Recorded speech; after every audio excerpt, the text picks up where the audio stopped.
Wives and husbands. Likewise, wives, be subject to your own husbands, so that even if some do not obey the word, they may be won without a word by the conduct of their wives. When they see your respectful and pure conduct. Do not let your adorning be external, the braiding of hair and the putting on of gold jewelry, or the clothing you wear. But let your adorning be the hidden person of the heart with the imperishable beauty of a gentle and quiet spirit, which in God's sight is very precious. For this is how the holy women who hoped in God used to adorn themselves, by submitting to their own husbands. As Sarah obeyed Abraham, calling him Lord. And you are her children, if you do good and do not fear anything that is frightening.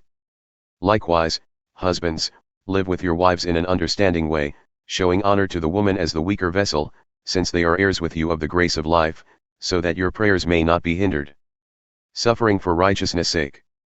Finally, all of you, have unity of mind, sympathy, brotherly love, a tender heart, and a humble mind.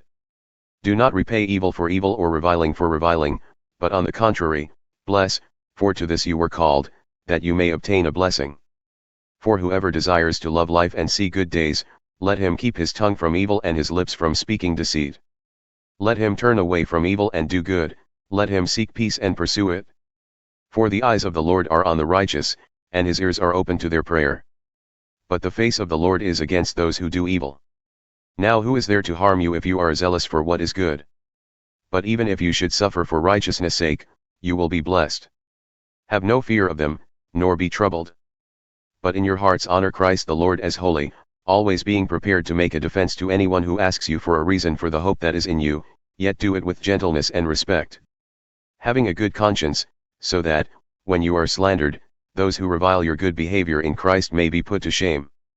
For it is better to suffer for doing good, if that should be God's will, than for doing evil. For Christ also suffered once for sins, the righteous for the unrighteous, that he might bring us to God, being put to death in the flesh but made alive in the Spirit. In which he went and proclaimed to the spirits in prison. Because they formerly did not obey, when God's patience waited in the days of Noah, while the ark was being prepared, in which a few, that is, 8 persons, were brought safely through water. Baptism, which corresponds to this, now saves you, not as a removal of dirt from the body but as an appeal to God for a good conscience, through the resurrection of Jesus Christ. Who has gone into heaven and is at the right hand of God, with angels, authorities, and powers having been subjected to him.